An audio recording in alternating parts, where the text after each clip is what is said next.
Good morning, this is Jack. This is called the Neomotor Coil Compare. There's a Benham disc here on the front, and I'm going to show the difference in performance and characteristics of the Neorotor running off of a single regular type of coil versus a comparable Rodin coil. I hope to show that what the difference in performance is. So the Neorotor there is 1 inch and it's running off of a drive coil which is 30 gauge wire about 300 feet, and it's just a single winding.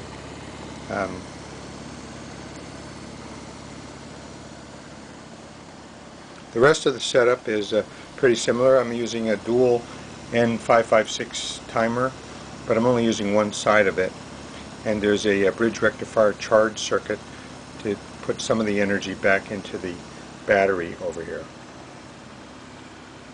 I'm using about 220 milliamps, and I have about 11.35 volts on the battery. Now here's the circuit.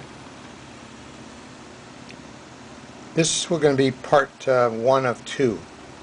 So here's a complete circuit with the N556 driving the power transistor, the bridge rectifier.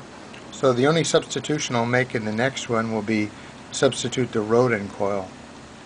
And what is cool about the circuit is I'm using a Hall sensor to trigger. The Hall sensor trigger is negative active, and that goes into pin 8 of the 556, which then triggers pin 9, which is a positive going output that's needed for the pulsing the power transistor. And it's sort of snowball effect. The positioning of the magnet, or the sensor, excuse me, the Hall sensor, is what determines the rotation or the overall speed.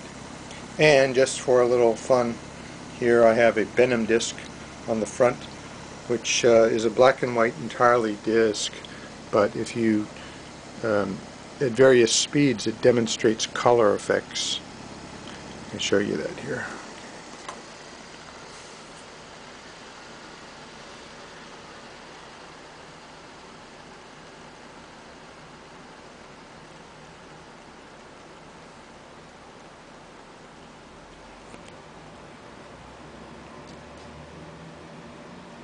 See, it's entirely black and white.